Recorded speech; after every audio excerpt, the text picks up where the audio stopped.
여러분이 지금 마시는 상큼한 그 오렌지 탄산, 사실은 나치 독일 봉쇄 속에서 태어났습니다. 코카콜라가 만든 브랜드지만 정작 탄생지는 전쟁통 독일 공장이었죠. 영국의 해상 봉쇄로 미국산 원액을 실은 배가 대서양을 건널 수 없었기 때문이에요. 그 위기 속에서 태어난 대체 음료가 지금 전 세계가 사랑하는 환타입니다. 안녕하세요, 선비입니다. 오늘도 선 넘는 이야기죠. 근데 이 상큼한 탄산, 알고 보면 시작부터 심상치 않습니다. 때는 1939년 9월 히틀러의 독일이 폴란드를 침공하며 2차 세계대전이 터졌어요. 곧바로 영국이 독일에 대한 해상 봉쇄를 선언했습니다. 이 봉쇄로 대서양을 오가는 물자길이 통째로 막혀버렸죠. 미국은 아직 전쟁에 뛰어들지 않은 중립국이었는데도 말이에요. 그런데도 코카콜라 원액을 실은 배는 독일 항구에 닿을 수 없었습니다. 문제는 코카콜라 독일 지사, 코카콜라 GmbH였어요. 당시 독일 전역에는 병입 공장만 40곳, 유통망은 수백 곳에 달했습니다. 그 많은 공장이 하루아침에 원료 없는 신세가 된 거죠. 독일 공장 직원들은 당장 원료가 끊긴 현실 앞에서 발을 굴렀죠. 이대로면 회사 문을 닫아야 할 판이었습니다. 이때 등장한 인물이 바로 독일 지사장 막스 카이트였어요. 그는 원액 없이 회사를 살릴 방법을 찾아야 했죠. 근데 카이트가 실제로 손댄 재료를 알면 다들 놀랄걸요? 심지어 설탕조차 배급제로 묶여있어 마음대로 쓸 수 없었죠. 카이트에게 남은 건 창고에 굴러다니던 짜투리 재료들 뿐이었습니다. 그가 주목한 건 사과 주스를 짜고 남은 찌꺼기, 사과 펄프였어요. 치즈를 만들고 남은 유청까지 끌어다 썼습니다. 사탕물을 가공하고 남은 부산물도 재료에 더했죠. 말 그대로 여러 공장의 부산물을 걸어 모은 셈이었어요. 직원들도 처음엔 이걸로 음료가 되겠냐며 반신반의했어요. 그래도 카이트는 팀을 모아놓고 상상력을 발휘해보자고 다그쳤습니다. 그때 한 직원이 대뜸 판타지라고 외쳤다는 일화가 전해져요. 독일어로 상상을 뜻하는 판타지에서 이름을 따 환타가 된 거죠. 그렇게 1941년 세상에 없던 새 탄산음료가 처음 출시됐어요. 색도 향도 그때그때 구할 수 있는 재료에 따라 달랐죠. 맛이 매번 달라서 직원들도 이번엔 뭘까 궁금해했다고 해요. 그런데도 이 낯선 음료는 놀랍도록 빠르게 팔려나갔습니다. 이유는 간단해요. 배급 대상이 아닌 단맛이었으니까요. 설탕도 초콜릿도 부족하던 시절 환타는 귀한 위안이었던 셈이죠. 그런데 이 성공 뒤엔 아무도 몰랐던 불편한 사정이 있었습니다. 1943년 한 해에만 독일에서 환타가 300만 병 넘게 팔렸다고 합니다. 전쟁 중인데도 코카콜라 GmbH는 오히려 매출이 늘어난 셈이었죠. 코카콜라 GmbH는 미국 본사와는 완전히 연락이 끊긴 상태였어요. 그런데도 카이트는 벌어들인 돈을 독일에 몰래 쌓아두고 있었습니다. 훗날 전쟁이 끝나면 본사에 돌려줄 생각이었다는 거죠. 그는 나치 정부의 회사를 넘기지 않으려 이 사업을 붙들고 있었습니다. 물론 전시 독일의 모든 공장은 국가 통제 경제 아래 있었어요. 나치 독일에서는 산업 전반에 걸쳐 강제 노동이 광범위하게 동원된 건 잘 알려진 역사입니다. 환타 공장 역시 이런 시대의 그늘에서 자유롭지 않았다는 뜻이죠.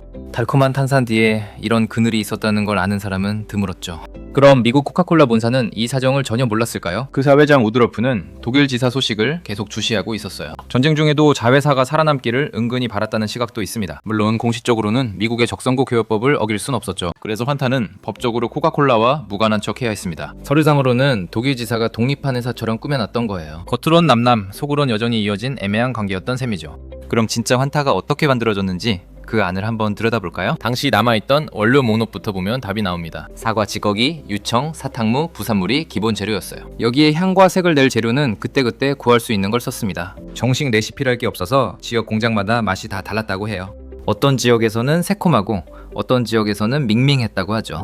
그래도 공통점은 있었어요. 바로 탄산과 약간의 단맛이었습니다. 설탕 대신 사카린 같은 인공 감미료를 쓴 공장도 많았고요. 그래서 색깔도 오렌지가 아닌 탁한 갈색에 가까웠어요. 지금 우리가 아는 새콤달콤한 오렌지 맛과는 완전히 달랐던 거죠. 그런데도 전쟁통 독일인들에겐 이 맛이 사치스러운 호사였습니다. 환타 한 병을 나눠 마시는 게 큰 즐거움이었다는 증언도 있어요. 이 성공은 순전히 카이트의 임기응변 경영 덕분이었다고 평가받죠. 그는 원료가 바뀔 때마다 레시피를 새로 짜야 했던 겁니다. 병뚜껑이나 유리병조차 구하기 힘들어 재활용했어요. 말 그대로 위기의 연속 속에서 버텨낸 브랜드였던 셈이에요. 그렇게 환타는 전쟁이 끝날 때까지 독일에서 계속 팔렸습니다. 하지만 진짜 반전은 전쟁이 끝난 뒤에 벌어졌어요. 미국 코카콜라 본사가 독일로 돌아왔을 때 상황이 궁금하지 않나요? 자, 여기서부터 진짜 선 넘는 이야기가 시작됩니다. 1945년 전쟁이 끝나자 미국 코카콜라 본사가 독일 지사를 조사했어요. 예상과 달리 카이트는 회사를 팔지도 나치에 넘기지도 않았더군요. 심지어 몰래 모아둔 돈까지 고스란히 본사에 돌려줬습니다. 본사는 감동했고 카이트를 다시 독일 지사 대표로 앉혔어요. 그런데 문제는 그 다음이었습니다. 환타라는 이름을 어떻게 할까였죠. 나치 시절 탄생했다는 꼬리표는 마케팅에 치명적이었으니까요. 미국 본사는 이 브랜드를 버리지 않고 오히려 되살리기로 합니다. 1955년 환타는 완전히 새로운 레시피로 다시 태어났어요. 이번엔 진짜 오렌지 향을 넣은 상큼한 탄산음료였습니다. 그리고 회사는 이 음료의 탄생 배경을 광고에서 조용히 지워버렸죠. 광고에는 햇살과 여름, 즐거움만 남았습니다. 수십 년간 소비자들은 환타를 그냥 미국 음료로 알았어요. 나치 독일의 대체 음료였다는 사실은 회사 역사 속에 오랫동안 묻혀 있었던 거죠. 브랜드 이미지를 지키려고 불편한 과거를 지워버린 셈이니까요. 소비자에게 상큼함만 팔고 탄생의 진실은 감춘 겁니다.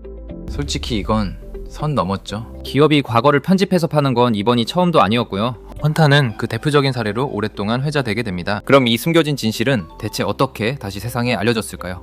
여기서부터는 이 비밀이 실제로 어떻게 드러났는지 파헤쳐 볼게요. 사실 이 이야기는 하루아침에 알려진 게 아니었어요. 1993년 미국 저널리스트 마크 펜더그라스트가 코카콜라의 역사를 파헤쳤습니다. 그의 책에 환타가 나치 독일에서 탄생했다는 사실이 처음 자세히 기록됐죠. 사과 찌꺼기와 유청을 섞어 만들었다는 내용도 그대로 담겼습니다. 이 책이 나오고 나서야 사람들은 환타의 진짜 시작을 알게 됐죠. 이후 코카콜라도 이 역사를 조금씩 공식적으로 인정하기 시작했어요. 카이트가 나치에 협조한 게 아니라 버텨낸 거라고 강조했죠. 하지만 전시 강제노동 문제는 여전히 논쟁으로 남아 있습니다. 역사학자들 사이에서도 카이트를 영웅으로 볼지 공범으로 볼지 의견이 갈립니다. 확실한 건 전쟁이 브랜드의 탄생을 완전히 바꿔놨다는 사실이죠. 이후 코카콜라는 위기 속 자회사 운영 방침을 크게 손봤습니다. 본사와 연락이 끊긴 지사가 다시 생기지 않도록 관리 체계를 강화했죠. 그리고 환타의 탄생 스토리를 이제는 공식 역사로 편입했어요. 위기의 산물이었다는 사실이 오히려 브랜드 스토리가 된 셈입니다. 물론 그 안엔 여전히 다 밝혀지지 않은 부분도 남아 있어요. 전시 기록 자체가 많은 부분 소실되거나 불완전하게 남아 있으니까요. 그럼 이 이야기가 지금 우리에게 어떤 의미로 남아 있을까요?